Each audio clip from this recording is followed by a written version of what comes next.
Rabotai, today we're going to learn something about praising Hashem that's very important.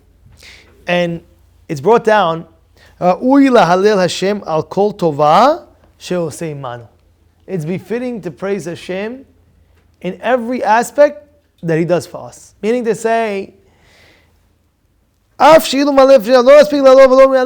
matter how much praise you're going to give to Hashem from now to the rest of your entire life, it'll never do justice to all the chesed that He did for you.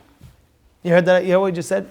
So therefore, there's no such thing as enough is enough. Oh, how do I know that? Because we say every Shabbat, Ve'idu maleh shirach. What does it say? Ve'idu milu maleh shirach hayam. Even if our mouth was like as big as the sea, right? With songs, it still won't be enough. No matter what you do, it won't be enough. Because you have to understand that Kadosh Baruch Hu is giving us hasadim all day long, 24/7. He's hesed. And the problem is that people don't realize. Because sometimes a person, he looks, somebody could do something. They did a study. Listen to the study, Mike. They did a major study, how they took a person and they took him to one of the biggest mansions in the world. A huge mansion. They did a study like this. Listen what they did. They took 100 people and they brought them into this humongous mansion, but they took a piece of tile, a big piece of marble, off the wall.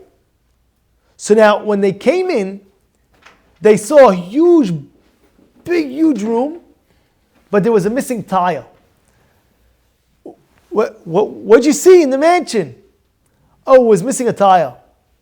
Everyone missing a tile. What do you mean? You see a whole mansion. You see a huge room. You see everything's decorated amazing. What do you see? What's missing? What about all the rest of the design and the painting and the artist and the this and the that? You don't see that? The answer is sometimes a person sees, oh, why is this? Well, what's this? What's that? Hashem does everything good in our lifetime. Sometimes a person might have a little bump. He gets a brand new car, he's excited, he's this, he's that. All of a sudden, he gets a scratch coming out of the supermarket. He sees somebody scratch this car. Now he's going crazy. Wah! Hello, look at the good that Hashem is giving you. You understand what I'm trying to say? You hear what's going on or no? Atash! This is what he's telling over here. Right? וראוי לכל אדם מעל לעת ובכתב קבל להודות על השם ופרט כשמזה איזה עניין שעשה והצליח. Especially if you had a success in something. If you had a success in something, you should talk about it. You should speak about it. Wow, you should have Shemo. You understand it was like this and it was like that. It was like this and like that. To the people who close to you, they want to hear it. It's a great thing. It's a great thing. There was a fellow in our community that told me he had 90% of his business with a very big retailer. And all of a sudden one day, the retailer said, I'm stopping doing business with you. I got a better deal with somebody else. 90%, his whole entire company in one night failed. In one night. With one email. Done. True story. I saw this guy and he told me the story about what happened next. He said he was crying like a baby in his office. True story. Crying like a baby, non-stop crying. His father walked in. He says, I started this company. I should be the one crying. I'm not crying. You're going to take over, but I should be the one crying. He says, but why am I not crying and you're crying? He told his son, because I know the same one who gave me everything and took it away, he could bring everything back. So stop crying, get up, thank Hashem for everything, the business that He gave us up until now, and let's move forward. And this guy told me, after he did that, he doesn't know how, he doesn't know what, he doesn't know when, he doesn't know, but his beracha came back like tremendous amount in twofold. Just came back. Not only that, he made more money than ever, and now he has a new policy. He doesn't give his business out to a person more than 50% of the company. He doesn't sell his goods to more than 50%. Understand what's going on? That's a rule that he has. Why? But what did he do? He went in to praise Hashem. Now listen to the story I'm about to tell you. My daughter yesterday, they went on a class trip to a park, a huge park. And her friend, one of her best friends, she got a bat mitzvah gift. They're 12 years old. She just got a bat mitzvah gift. Real gold earrings with a jewel. Real. All her aunties and uncles and grandmas and all her extended family, they chipped in and they wore the gorgeous earrings.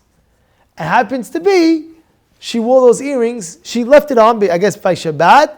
And over Shabbat, I guess she left it in her ears and she went on this class trip. And the park is humongous park. And guess what happened? She lost one of her earrings. And she's flipping out. You don't understand, these are very expensive earrings. And my daughter is best friends with this girl. And she comes to my daughter saying, I don't know what to do, what should I do? There's no way I'm finding it. She tells me also it was a green ruby. Inside was a green ruby. So you had a green grass with a green ruby and a gold plating around. He's like, I'm never going to find you, I don't know what it's going to be. What did my daughter say? Did you thank Hashem that you even got a gift? Yeah. Did you? You know, some girls that get bar mitzvah, they don't get such a hashuvi, gold and ruby and this and that. Did you thank Hashem that you got a gift like this? Maybe that's why Hashem's doing this. Did you thank Him when you got it? Or you're thanking your uncles and your aunts? Very good. You thank everybody, but you got to thank Hashem. Say right now, thank you to Hashem. 12-year-old. You hear what's going on? 12-year-old. Say right now, thank you to Hashem. Say right now, Gamzu L'Tovah. This is what she told him to do. Say, she said, thank you Hashem that you gave me a gift. I had to thank Hashem for everything. And she goes, thank you Hashem and this and that. And then she says, but we have to do Hishtalut now. We got to look around. Fine. I think Hashem. You say Gamzu L'Tovah. Got to thank Hashem. Fine. Now what did my daughter do? She went, 2-3 friends. She told the Mora. She told the Mora, could we get a few more minutes just to look around? This is what happened, this is the situation. I was very proud the way she did it, like so elegantly and this. Could we look around, could this, could that? My friend just lost that, but she said thank you Hashem. She said Gamzu L'Tovah. You have to thank you Hashem that I got it. Now, okay, I'm going to do it. So the Mora says, okay, we're going to say it's Dvar Torah, and we're going to give tzedakah to find it. And then she says to me, my daughter came back, she says, you don't understand. The chances of finding it is 1 in a billion. The park is humongous, and it's an earring that is small, and you have to understand how big the park. She keeps on saying, you don't understand how big the park is. Huge. It says huge. If you lost a bike there, you couldn't find it. She tells me, if you lose a bike there, you couldn't find it. That's how big it is. And she found it. Why? She said, because my friend right away, she thanked Hashem. She was missing it, that she originally got it. When you thank Hashem like that, then Hashem says, you know what? You thanked Hashem for that? Okay, a lot of times people lose things, people this, you know why? Because they never thanked Hashem in the first place for it. You always got to thank Borei Olam for everything you get.